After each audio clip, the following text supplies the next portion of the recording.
Hey everyone, this is Hogan Gidley. Today, Chad Wolf and I talked to former acting Attorney General of the United States, Matt Whitaker, and we discussed the weaponization of government and the politicization of our justice system. Welcome to The Tank. Coming to you from our nation's capital, this is The Tank, your voice in Washington, D.C. and around the country. Broadcasting from the America First Policy Institute offices in D.C., this is the premier think tank podcast where we discuss the challenges facing our nation, talk policy, and advance America First solutions. Welcome to The Tank. Hello, this is Chad Wolf. And this is Hogan Gidley. Coming up, we're going to sit down with the former acting Attorney General, Matt Whitaker. But Hogan, first, I think there's a couple of topics you and I need to jump into. A couple of things happened over the last couple of days that I think deserve some conversation. Absolutely. The first one, a little bit of a social media firestorm here at the America First Policy Institute. About 24 hours ago, our Instagram account was suspended and then permanently deleted. So love to discuss that a little bit. Well, we must have done something really bad. Well, so they say, but then was later restored. So let's walk through this a little bit, because I think this is illustrative of things that have been happening in this space for some time and what a lot of Americans perhaps also see on a day-to-day basis. So we posted some content on our Instagram page about a two-tiered system of justice, specifically what's going on with Hunter Biden. And about 28. Yep. Can I say something on bet. this? Just so we're clear, what we posted was factual in nature. There was no ambiguity here. This is pretty simple stuff. Well, it's what we normally do here at a right. think It's all it's all factual information, data, not slanted. It basically said the Biden administration has prosecuted conservatives for failing to honor congressional subpoenas. Question: will the Biden administration hold the Hunter Biden accountable? And we pointed to two instances. Steve Bannon was convicted of ignoring a congressional subpoena, and we said Peter Navarro was convicted for ignoring a congressional subpoena. All accurate so far. Correct. Then on the right side of the screen, it says Hunter Biden recently defied a congressional subpoena, leaving it open-ended, right? So what comes next? Right. Because these two conservatives defied a congressional subpoena and got convicted for it. What's going to happen with Hunter Biden? We didn't say what should happen.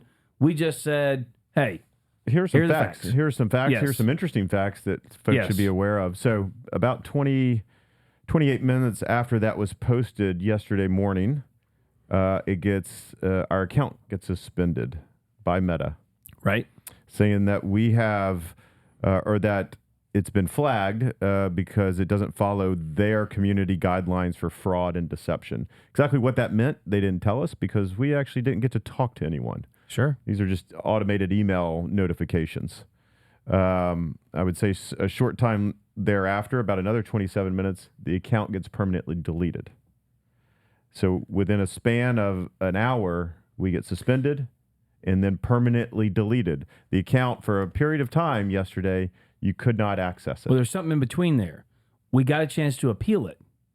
So we sent the appeal, and less than 7 minutes after the appeal, then that's when they deleted it, right? That's correct. Okay. There's a lot of details. A lot of details here, but that's important because they do give you a chance to appeal, in their infinite wisdom and, kindness, which we followed the rule and said, okay, fine, let's appeal it. We have some questions, whatever. Right.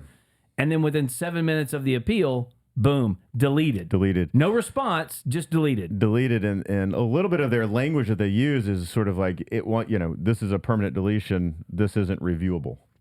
It's done. Of course not. Right? So, sure. Thus saith the Lord. Yeah, we start looking at, okay, do we need to make an alternative account, a different account on Instagram? Like, what's going on here? But since we couldn't really talk to anyone, there was no way to understand what was going on. We decided to use other platforms to get the word out here a little bit. And so what happened over the course of the next couple of hours was a lot of attention on this. You had Vivek, you had different members of Congress tweeting about this, tagging Meta, tagging different folks, and bringing the issue to life. Sure. And lo and behold, 4 hours or so after it was first flagged and then deleted, the account magically reappears. Sure. seems reasonable. I don't know what you're complaining about. As an aside, I was also taken off of, this is before Elon bought Twitter, but I was also taken off of Twitter for posting a picture of a ballot I'd received at my house that wasn't for me. It was someone who'd lived there 14 years earlier, and I said, oh, this is going to go well. And they took me off for lying, whatever. I was like, I've got the ballot. I'm not making a commentary. I'm just saying, look at the ballot. But back to this point, because you actually talked to them. You got someone on the phone. Is that correct? Yeah, so that's the next point. So shortly after it's reinstated, we get a call from a Meta representative where we get to ask a lot of questions. I'm not sure that they had a lot of answers, but what they did say is it was a mistake. It was a mistake. It was a bug in their system, wrongly flagged the AFPI account. Again, let me just pause you here. Do you ever notice how the mistakes, quote unquote, the bugs, quote unquote, the algorithms, quote unquote, never cut in our favor?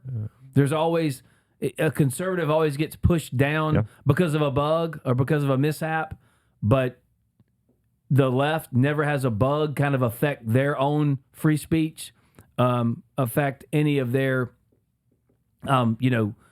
communication efforts. Yeah. It's always us that kind of gets flagged and censored because of a quote-unquote mistake. Sorry, we didn't mean to do it.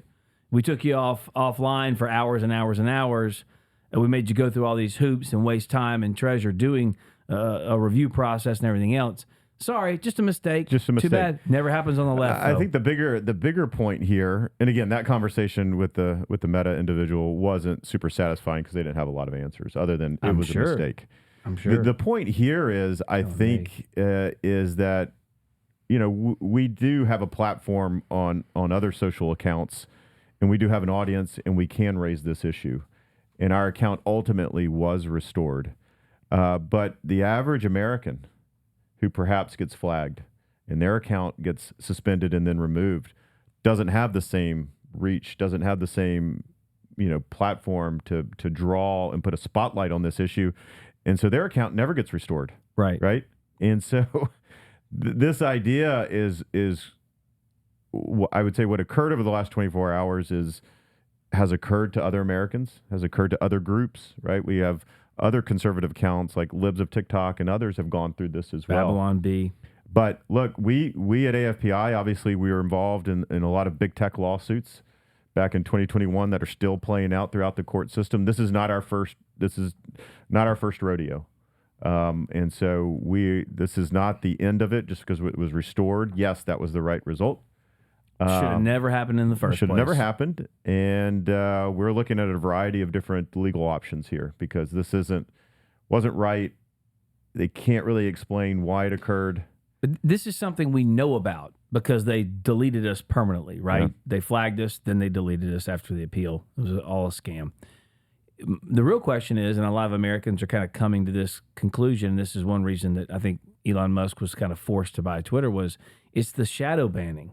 It's the silencing through different means and methods technically to push your content down in someone's feed, to prevent your content from being viewed by so many Americans. It happened in so many different ways, from 2020 on and before.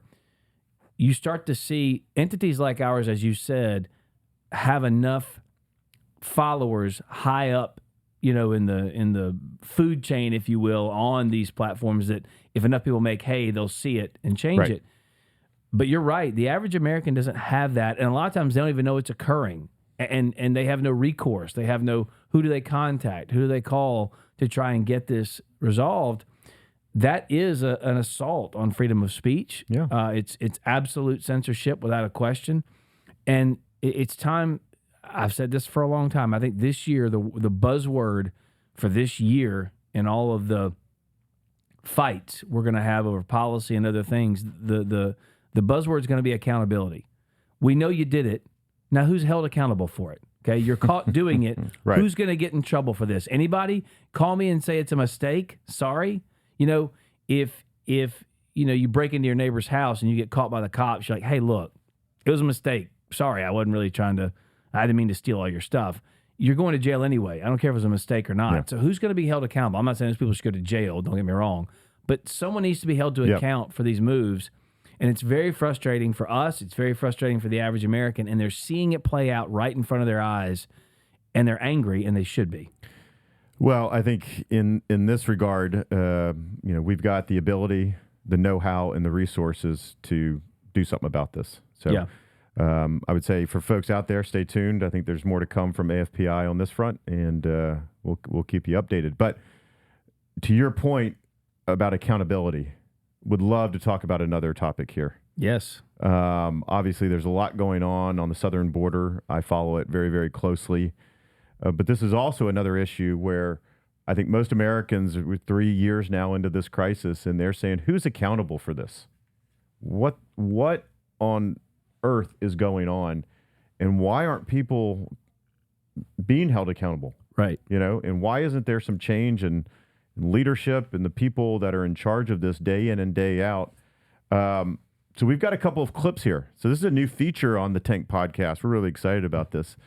We've got some clips we want to listen to here, and we want to get some reaction from obviously you, Hogan, and let's talk about them. So let's roll our first clip. We're going to talk a little bit about bordernomics. This is a little play on the Bidenomics and how they calculate Both failures, both by the way. failures, and how they're calculating and doing some math along the border. I think our listeners will find it interesting.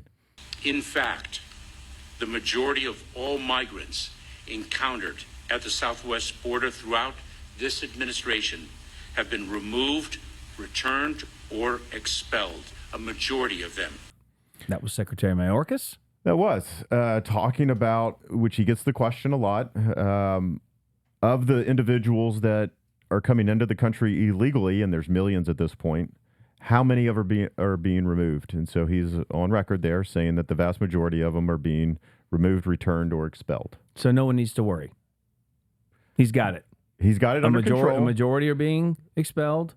So it sounds good. Right? Biden's got it. Don't Sounds worry. good. Sure. Got it. Is that true though? I don't. Now look, I'm a comms guy, and I'm a comms guy for a reason. I'm not good at math. I don't know math. Spreadsheets freak me out. Like I don't get it. The numbers, I'm very confused. Simple mathematics, not my thing. Addition's not yours. I understand the need for mathematics in this world. I also understand the need for me not to do mathematics because I'm not good at it. So I just assume he's absolutely correct here. Well, we got another, Fox does a lot of reporting on this issue. They're at the border almost daily. Let's run the Fox clip here. The migrant release rate is apparently higher than the 70% DHS Secretary Alejandro Mayorkas told Fox News just days ago. Yep, Fox News, Bill Malugin revealing, quote, Mayorkas admitted the current release rate for migrants caught crossing the border illegally is above 85%.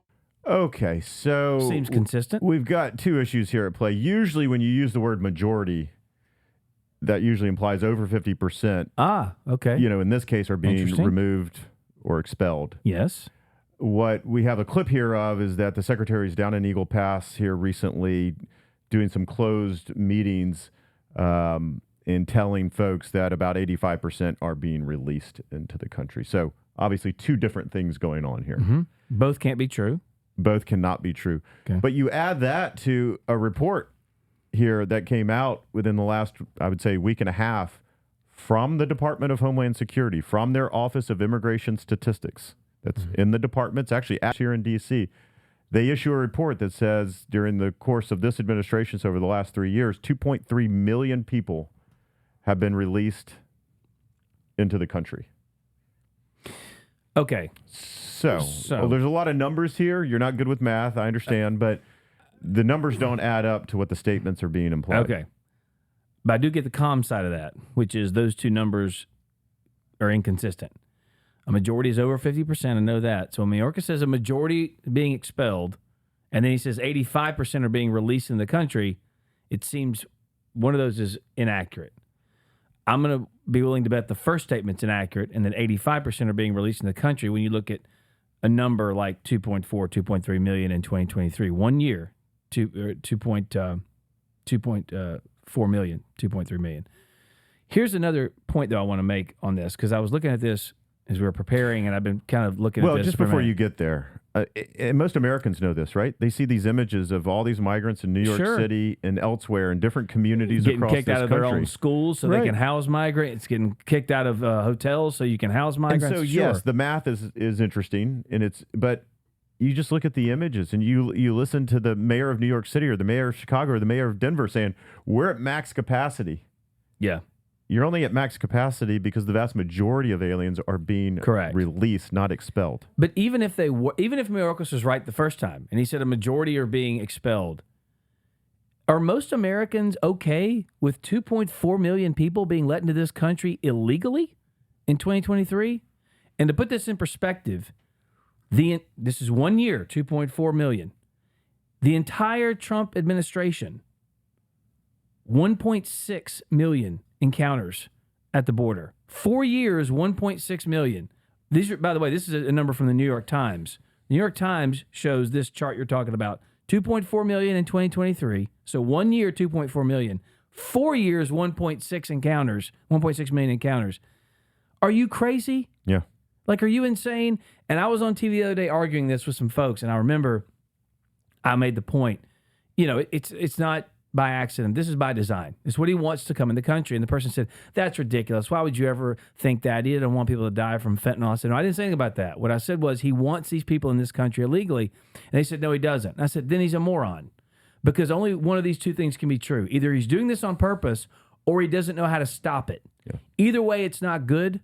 And so the guy was all confused. Oh, no, he's not stupid. He knows what he's doing. Right. Okay, then in the previous administration, we were able to stop this with simple policy, right? With safe third agreements, where if you're coming through a secondary country, you have to stop there. With remain in Mexico policy, you don't get to wait for your trial in America and be released into our communities. No, instead you make an asylum claim, you have to wait on the other side of the border before you get here. And that kind of brings us to the next part. Because one of the things the last administration was able to do was basically tell the Mexican government, no, we're going to come up with a deal here. You need your troops, right? You need your military to help stop this flow.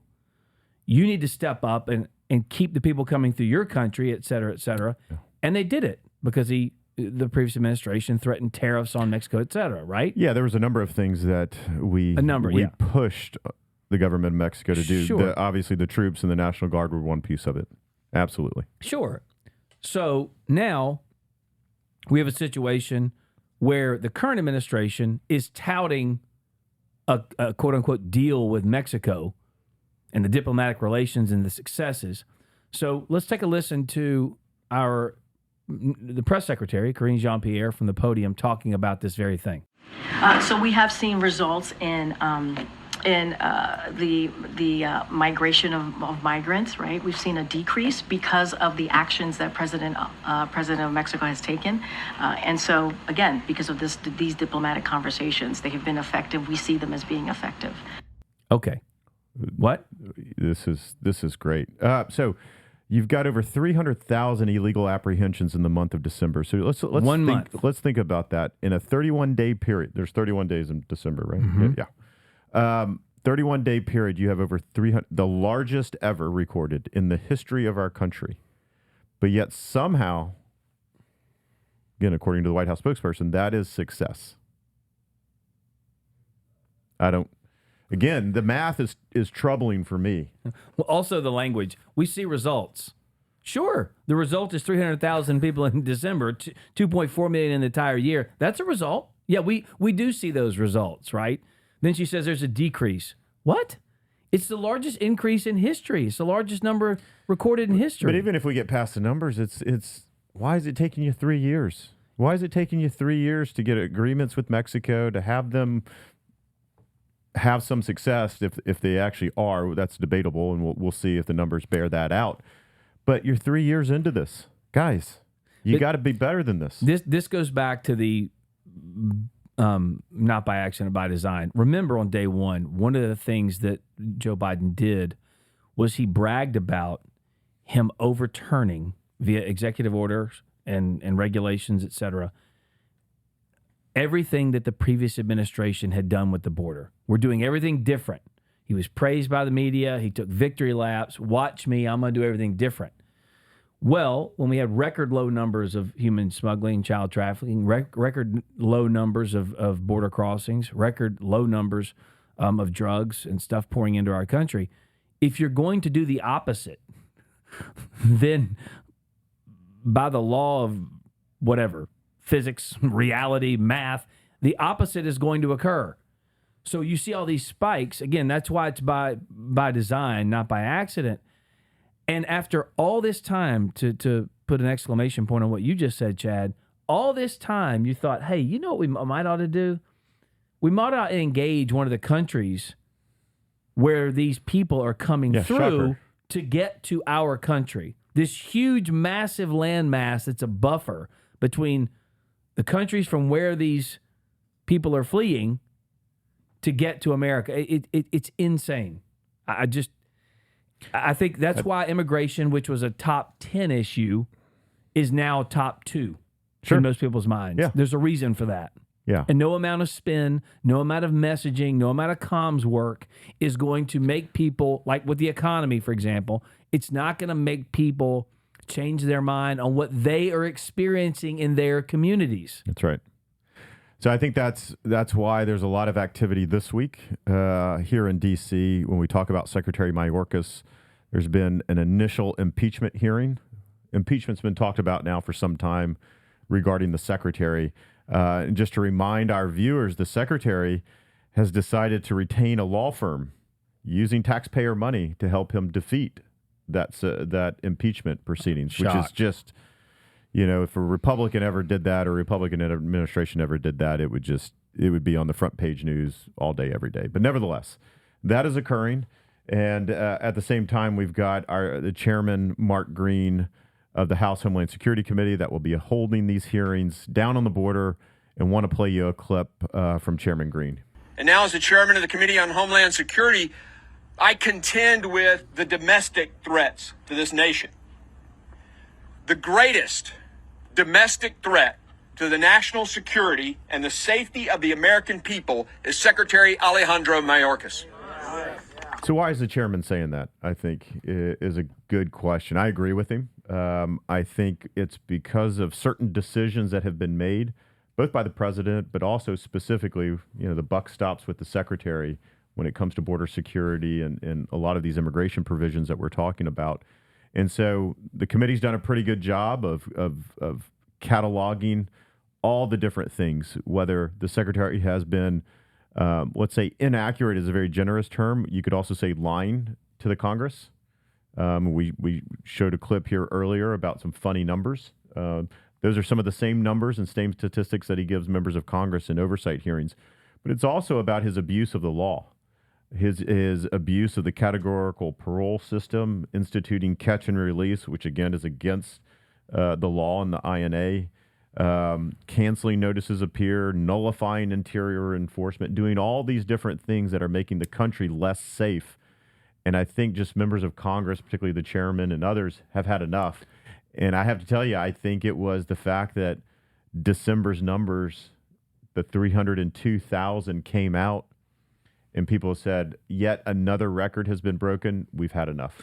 Yeah, and I would also point out what Congressman Green said here. The greatest domestic threat to national security and safety. So some may say, well, that's kind of hyperbolic. Greatest threat? All right. Crime is up all over the country. We know that. We have our own problems here at home, right? We don't need to import more of them. But the stress and strain 302,000 people in 1 month puts on our school systems, on our local police forces, on our healthcare systems, education, as I said, is really problematic. But one of the reasons I think he's pointing to a threat to national security and safety is something we really haven't talked about yet, and that is the people on the terrorist watch list, 300 of whom have been encountered at the southern border. 316 that we know about. Right. We aren't talking about the known gotaways, and this is where a camera is set up or people see folks crossing in the dead of night that they don't ever get. But there are also unknown gotaways, people that get across, we don't even know how they got there. So this is like layered with danger, okay? There most assuredly would be some type of attack, some type of threat And it's not just people coming from Mexico or Guatemala or Honduras, El Salvador. They're coming from China. Yeah. They're coming from Uzbekistan. They're coming from countries that don't have vetting processes there, that we don't vet. We don't know who they are. And they're coming onto our soil with who knows what kind of intent. So for him to make that statement, it is a big statement, but is 100% accurate. Yeah, and we haven't even talked about the 70,000 or so special interest aliens that have been encountered at the border. These are individuals that may not be on a watch list, but come from areas of concern and have travel patterns very similar to terrorists. So if you're going to travel from, for How instance, over 70,000. So if you're going to travel from Lebanon and you're going to fly into Ecuador, make your way through the Darien Gap, through Central America, through Mexico to arrive at our southern border. That's an interesting way to get here. When you can easily fly into Tijuana or Mexico City, why are you doing that? You know, so these are all issues that law enforcement officers have to deal with when they encounter these folks along the border. But it's also not just national security threats, it's public safety threats. You've got gang members and MS-13 folks that may not be planning terrorist attack, but they are doing criminal activity here in the United States, which are endangering Americans every single day. And then the fentanyl deaths, 100,000 overdose deaths from fentanyl, which comes directly from the cartels. There's no other organization that are killing Americans lethality like the cartels are doing. And so I think all of this, I'm not going to speak for the chairman, of course, but all of this plays into that statement that the secretary, because of his policies, are encouraging all of what we just talked about almost on a daily basis, and is doing very little to deter it, to defeat it, and to protect Americans. Yeah, okay. A few things. I've always said this. Any crime committed by someone who is here illegally is 100% preventable. So every rape, every murder, every homicide, every burglary, every aggravated assault, et cetera, DUIs, they're all 100% preventable because they shouldn't be here. But also, if anything else, I like to say, if these 302,000 people, what if they were Russian? What would you call it? It'd be an invasion. What if they were Chinese? You'd be like, it's an invasion. These countries don't like us. What are they doing here, right? In addition to that, if anything else, any pill from our pharmaceutical companies, any airbag problem in a car, any reaction to some type of shot, whatever, if it killed 100,000 people in this country, there'd be mass confusion, mass concern. If planes crashed at a rate that killed 100,000 people, if 100,000 doors blew off of a Boeing plane, they'd be like, hold on, what's going on here? Well, again, 100,000 people is a 737 crashing every day. Every day, yes. This number, it blows my mind that the left, that the administration doesn't go, we have to stop this now. It is killing our citizens. If it were anything else, they'd be in front of cameras pounding a podium saying, we've got to stop it. It just is insane. And I think the American people are fed up with this. Yeah. And there's no amount of spin and no amount of, language they can use that are going to make people forget about this. And so it's one of the biggest crises facing our country, as we've outlined here. Hogan, I'll give you one guess how many times the president and the vice president have talked about this issue. I would say, let's say, last 2 years. You mean publicly or in person? Well, let's see. Hold on. Kamala Harris is the czar of the border. She's the border czar. I don't know, 5,000 times? Zero, obviously. 0 times here. They just don't talk about it. They won't be honest with the American people, and of course they leave Secretary Mayorkas to carry the weight here, and he's not doing a good job. So, a lot more that we could talk about here on this issue, of course. But we do have Matt Whitaker with us. We want to get him in here. Fascinating views on which we've talked about in the past about how this administration specifically, but overall the weaponization of our government against perhaps folks they don't like, enemies, particularly as it relates to the Justice Department and law and order. So Matt's got some great views on this. Yeah, and one thing that we hit on too in this interview, which when we talked to Matt, I think is important to note, it's not about necessarily who they just prosecute. It's also who the government protects. And we saw a big stunt play out on Capitol Hill yesterday when we had the son of the president go up there and defy this subpoena. We talked about some of that in our opener with our Instagram account, et cetera. But that just is the big middle finger to the whole process to say, look, I've never been held accountable in my entire life. I know I'm not going to be held accountable now because I'm one of the protected class. The elites will protect me. I think it's reprehensible. It's repugnant. And so that's something with Matt, having been the AG, I'm interested because, yes, they prosecute those who disagree with them politically, but they also protect those who do agree with them politically. And that's kind of a secondary layer to it. Yeah, I agree. All right, let's jump into the interview. Well, we're thrilled to have with us today the former acting U.S. Attorney General Matt Whitaker. Welcome to the program, Matt. Matt served as the acting AG under President Trump, and before that, he served as the Chief of Staff at the Department of Justice. Matt was also a U.S. Attorney for the Southern District of Iowa under President George W. Bush back in 2004. He spent some time in the private sector as well, an Iowa-based law firm, as well as the executive director for the Foundation for Accountability and Civic Trust. We are super honored to have Matt with us today. Matt currently serves as the co-chair for the America First Policy Institute's Center for Law and Justice. Matt, welcome to the Tank. It's good to be with you guys. I've been waiting my turn. I know you've had to have every other center chair on before you had me. So I'm excited to be able to join you. Well, we like to start the new year at the bottom of the barrel. So, because we start low and then build up toward the end of the year. No. Matt's great. Matt's great. Listen, start low, then finish high at the end of the year. No, listen, Matt, you are also extremely good at golf. When was the last time you played golf?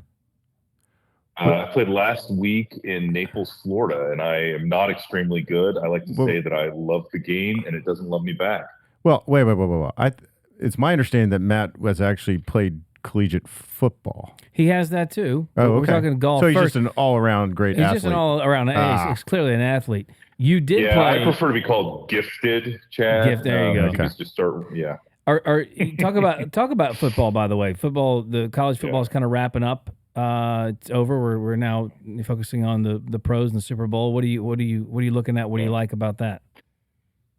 Well, so I think like most Americans or many Americans, I look forward to the college football season starting, and I, live and breathe and die and am happy or sad oftentimes based on how my beloved Hawkeyes play. And obviously they didn't perform as well as I had hoped in their bowl game. But I also will tell you, I love college football. I hope it doesn't get ruined by the new playoff structure and NIL and the transfer portal and all the things that people are concerned about. But I'm telling you, I watched the playoff, the two games for the semifinals, and now the championship game obviously is upon us. And I'm just really excited that college football is going to, have such an amazing game to end the season with. And then obviously the pros, that is, that's excellence and the best of the best. And so I love watching the football playoffs every year. Well, speaking of best of the best, now your team, while they did not perform well in the bowl game, we get that. That's fine. Mm-hmm. Your punter broke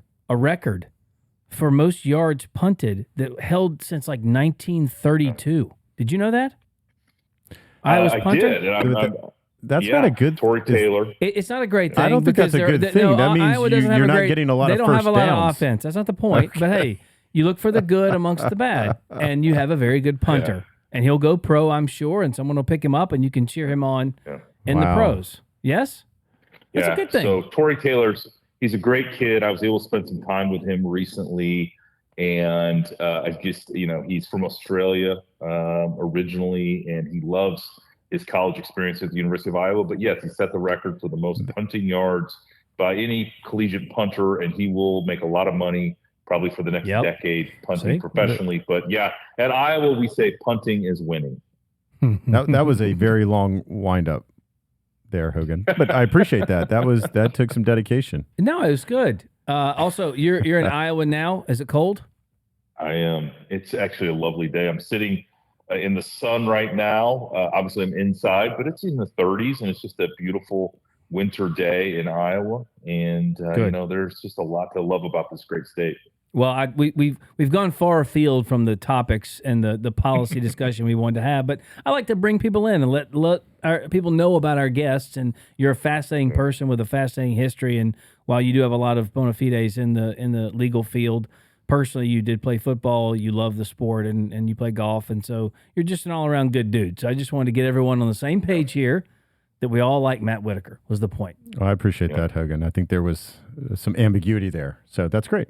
Yeah. Good. All right, I'm going to get us back on track here. It doesn't make Chad. It doesn't make for a good podcast, but people should know that the three of us are really good friends outside of our professional work. So that's probably going to make it a little less formal than maybe like a General Kellogg or a John Ratcliffe would maybe add to this.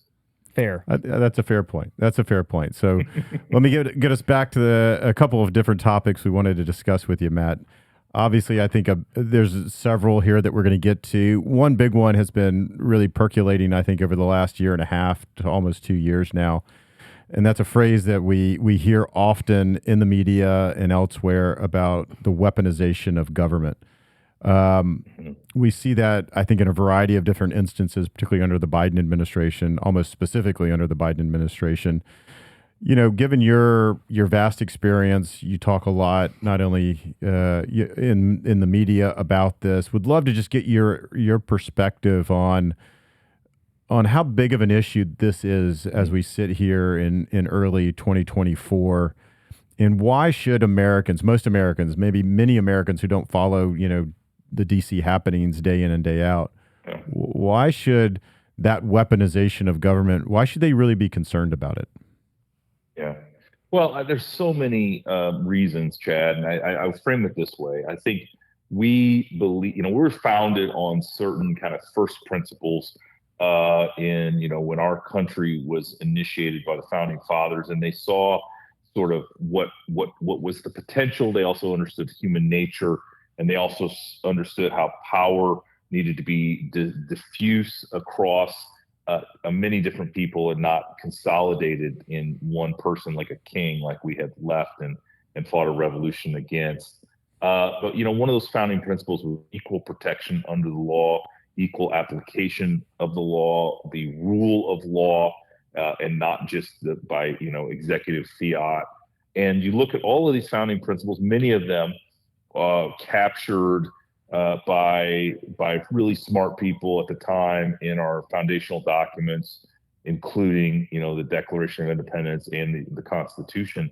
And I think that the weaponization really is when you get away from those founding principles, where even innocent until proven guilty. We're seeing that play out right now in some of the Supreme Court of Colorado with their recent decision that's now been appealed. And so, I having been a prosecutor, having been at the Department of Justice, understanding these law and justice founding principles, I can't help but understand that that we now are directing the awesome powers of the federal government against individuals. And you see that with former President Trump, where these prosecutors are, running in New York, for example. They ran on getting the former president, and essentially saying he must be guilty of something. We're going to investigate him until we find something, and that is such the antithesis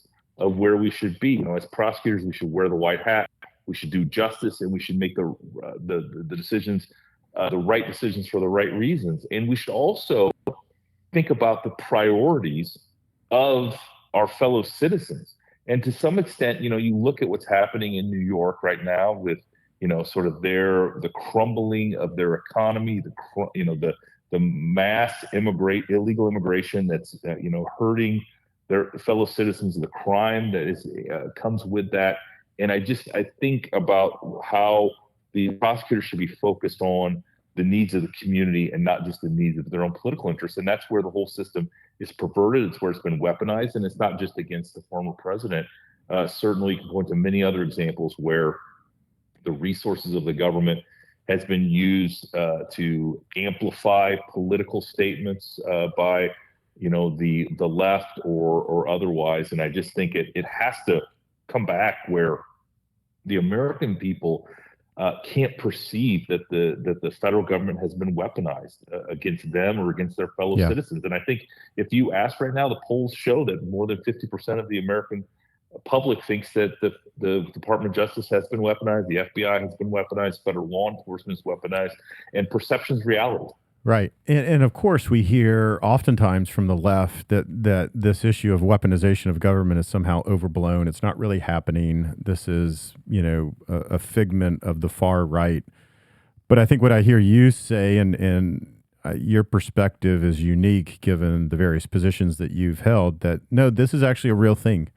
This is a real thing that's happening over the course of the last couple of years, and this is something that most Americans should pay attention to.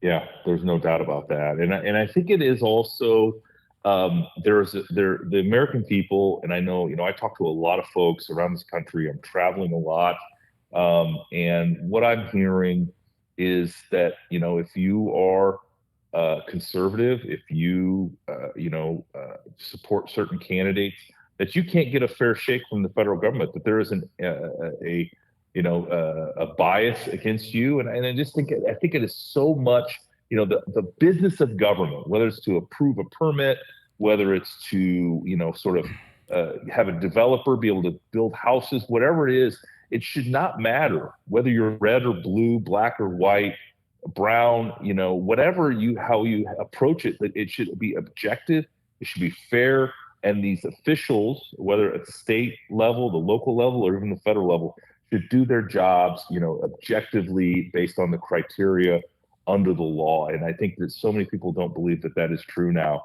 and that is a shame, and we have to fix that. Matt, look, the notion of a two-tiered justice system is obviously a significant concern among many conservatives. I think a lot of people in the middle are concerned about that as well, because they're seeing it kind of play out in real time. You said perception is reality, and that's true from a political standpoint. But is the two-tiered justice system, the thought of it, is it actually a reality, number one? And number two, how can that be addressed to kind of restore some confidence, some faith, some trust into our judicial system? Yeah, I think you just have to point to just, whether it's the Hunter Biden situation compared to the Donald Trump situation, whether it is the summer of 2020 in Washington, D.C., where buildings were burnt, where the White House was attacked, versus what happened, on January 6th of 2021. You can compare and contrast all these examples, and there's many, many more that people were not treated equally. The resources, the investigations, the decisions that were made, people were not treated with a blindfold of justice. Lady Justice was peeking under her blindfold in so many examples, and it boils down to not just perception, because you're right. In reality is reality, and there are examples where similar cases were treated disparately different. And folks were trying to put their thumb on the scale of justice, and it just is not acceptable. You're right. I always say it's almost like whether you like the wrong tweet or download the wrong podcast or attend the wrong speech or watch the wrong YouTube video and the government sees it, they're coming after you in some form or fashion. So, they've been doing this now consistently for several years. This isn't something we can point to and say they're going to one day. No, they're jailing people if they're on the wrong side of the abortion issue. They're jailing people if you go to a school board meeting and stand up and say, I don't want my daughter, have to go into a bathroom with a man, and that guy gets arrested, not the person, not the guy who goes into the girl's bathroom. I mean, the whole thing is on its head. So how do you think this kind of current culture / radical leftist ideology affects kind of the impartiality, the effectiveness of legal institutions in America? Yeah. Well, it undermines them. And, I mean, you guys have both worked with professionals in law enforcement, as have I. Done cases. I've tried cases with these folks, sat in courtrooms, interviewed them, there are so many great and wonderful people in law enforcement. And, I always talk about how I support them. I back them. I will, kind of, again, I think they're the best of the best of what this country, should be about. And I think to some extent, we've just been failed by some of these law enforcement leaders that have wanted to engage, whether it's in these cultural wars you're describing or just in the partisan politics of it. And I think that it's not serving the rank and file members of law enforcement well. And I think that to some extent they are, my conversations with them, they just wish there was just kind of this fair and impartial leadership that addressed the needs of the communities, that fought crime, that kind of put bad guys in jail, and took away these folks that are menacing our streets, especially in our major cities and especially even in our capital city of Washington, D.C. I think these are the things that we need to refocus and prioritize is, making sure that moms and dads feel safer in their own homes and the kids can play in their own front yards. Just a quick follow-up, Matt, too, and you're absolutely right, of course. What are some reforms, though, that you're in favor of? I mean, I think a word this entire year that's going to be bandied about as it relates to the political landscape is the word accountability. We're starting to find out where all these things occurred, who did them, but is anyone ever going to be held accountable? It's very frustrating for so many people in this country when you have someone caught in doing something illegal and they're not held to account. So what kind of key reforms are you in favor of? God. Hogan, it sounds like we're talking to the same people because I get that question all the time. When is somebody going to be held accountable for what has happened? And the long story short is like when you have people, good people doing these jobs again, and at the end of the day, I see Merrick Garland as the Attorney General using the terms that used to be a point of pride, something like doing our job without fear or favor. Well, you're not doing your job without fear or favor if you're only going against, the leading contender for your boss's job. You're actually doing lots of favors, political favors, and that scares me. And I think the reforms that I see is just fundamentally, and I know Chad, you ran one of the biggest law enforcement agencies in the federal government, and we worked, hand to hand in addressing the biggest concerns like the border. But it at the end of the day, it gets down to the basic blocking and tackling of law enforcement, and we don't need more laws. We don't necessarily need more federal law enforcement. We need to be a good partner to our state and local stakeholders and our state and local partners, how we used to do cases in the Southern District of Iowa when I was U.S. Attorney. And then we also need to address these huge concerns. We need to address fentanyl that's killing 100,000 of our fellow citizens every year. It's all coming through the southern border.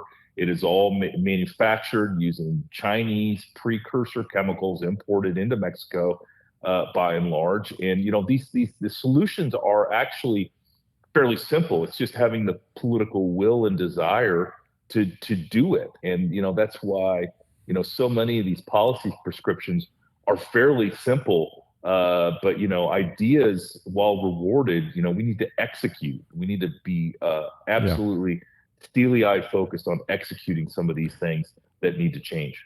So I think a little bit, Matt, what I hear you say is obviously a lot about leadership, right? It matters who's in these positions of power and, of course, how they wield that power. But I think one thing that has been bantered around, at least D.C. and probably elsewhere, is you see some real abuses at the FBI, part of the Department of Justice.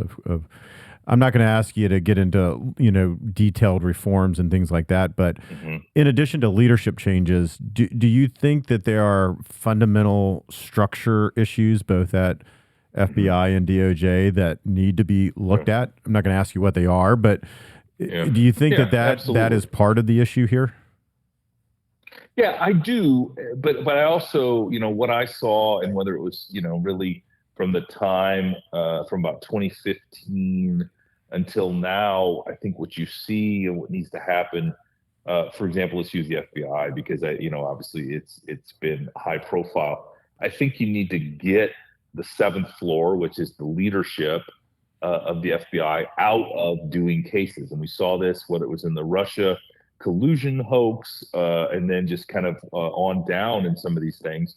You saw, because the issues were politically maybe interesting or politically sensitive, you saw too many leaders getting involved in what the field should be working on, what the folks in the offices across the country should be doing in these cases. And I just think that's so important. I think the other thing that probably we need to look at in the FBI is how people are actually promoted, and try to find and make sure that the politically ambitious folks don't kind of take a quick course and a quick direction into, whether it's the Washington field office or whether it's the headquarters. Those are the people you should probably not want involved. Because I think of an Andy McCabe, for example, that just really was on a rocket ship to become deputy director and skipped all those steps. I mean, the people that we should want to promote in the FBI are the ones that don't want to come to Washington, that are just happy to be in Omaha, Nebraska, or Detroit, Michigan, or somewhere, or Houston, Texas, and are happy to be in their field office, happy to be doing the cases that have a local impact and maybe even a national impact. Those are the people that are accelerating in those spots that should be promoted, because they're the ones that that are going to do a great job in those more important leadership roles. It's not the folks that want those jobs. Yeah.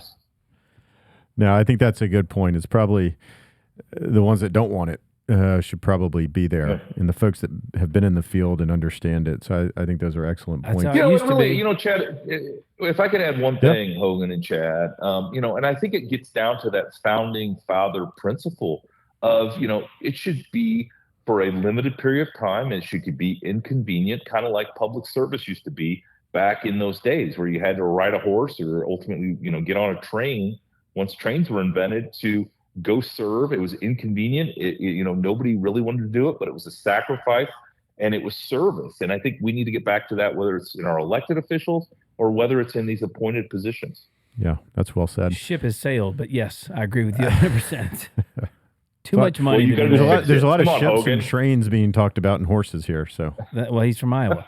Wow, that's a good point. Hey, all right, Matt, let me shift here a little bit. Obviously, there's a lot of news going on when we talk about the Colorado Supreme Court. We talk about the state of Maine and using this 14th Amendment in a way in the events of January 6th against the former president in ways that I don't think anyone really quite fathomed, frankly. Yeah. And so we'd love to get your thoughts, just kind of where we stand, kind of the unique nature of both of those actions, both the ruling by the Supreme Court of Colorado and I guess an arbitrary ruling by one elected official in Maine, as far as I can tell.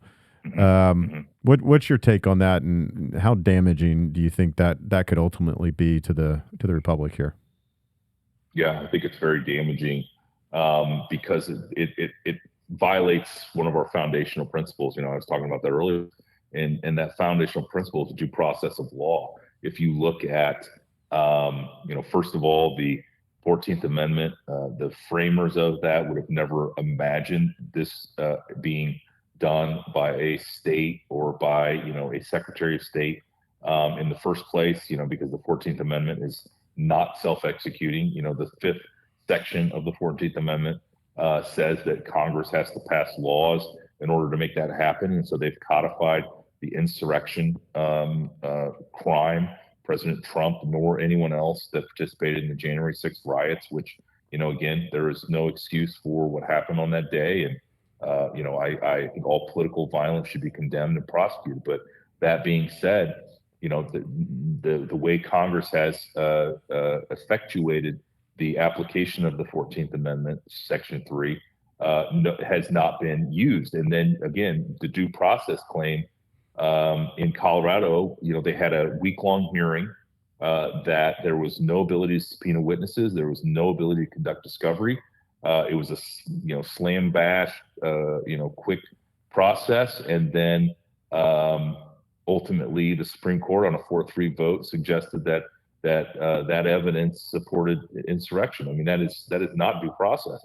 And then, you take that a step further with what the Secretary of State of Maine did, just summarily and by herself determining that this was, President Trump was an insurrectionist. I just think that is inconsistent with our principles. I mean, I think this is to some extent the problem with modern America, especially on the left, but the right, it violates this too. They always want either the courts to do something or the executive branch to do something. They never want to follow the actual process that is required, the hard work, the shovels and pickaxes to do this stuff. And they always want a quick solution that is typically half-cocked and half-baked, and you end up with this situation. And the Supreme Court is going to need to act. I don't know if they will act swiftly, but I certainly expect that they will act, and I think they'll frame their as many votes as they can get. I expect it will be almost unanimous, if not unanimous, because of the way Chief Justice Roberts likes to do things. But they will probably mostly hang their hat on this due process. They will avoid trying to determine whether or not the facts support the insurrectionists. They'll just say that there was not enough due process ultimately to even come to this conclusion as a legal basis. Yeah, and the framing it, trying to taint the water here by basically saying, look, if it's not 9-0, I'm not going to be shocked by any stretch, but it's going to allow people to say, yeah, see, we had some smart justices, and the whole thing, they're Trump appointees anyway, so this is another reason we should stack the court, right? They'll do that, and you hit on something fascinating too. Insurrection's a federal crime, so Donald Trump wasn't convicted for it. He didn't stand trial for it. So it's insane. They would basically just say, yeah, he's guilty of it, and we're going to do this at state level, because even though you don't think Jack Smith or someone would love to include insurrection in their litany of charges, you're crazy. But I do want to shift a little bit here and kind of wrap as we kind of think about this part of where we are now, because free speech, censorship, shadow banning, suppression, all these things are going on right now. And obviously social media dominates so much of our lives. The digital platforms are so key, in all the policies we are trying to shape and all the policies we're trying to change. So from your estimation, how has that technology altered kind of the landscape of free speech, of censorship and politicization? And what are you worried about as it relates to the future of something like a free speech right moving forward? Yeah, I worry about these corporations in concert with the federal government or state governments trying to prevent speech from actually happening. The solution for speech you disagree with or that you think is not true is more speech and countering that speech, not silencing that speech. And we don't give the credit enough to the American people to sort through all this and to figure it out. I think that the American people, in my experience, as I travel around this country and especially around my favorite state, the state of Iowa, where I live and have prospered, I think it is to some extent very important that we get back to the whole idea of the soapbox in the town square and allow people to speak. And if you disagree with what they're saying, counter that speech in a respectful and civil way. And the best idea, we need a marketplace of ideas where the best ideas rise to the top. And, we don't need government or corporations putting their thumbs on the scale.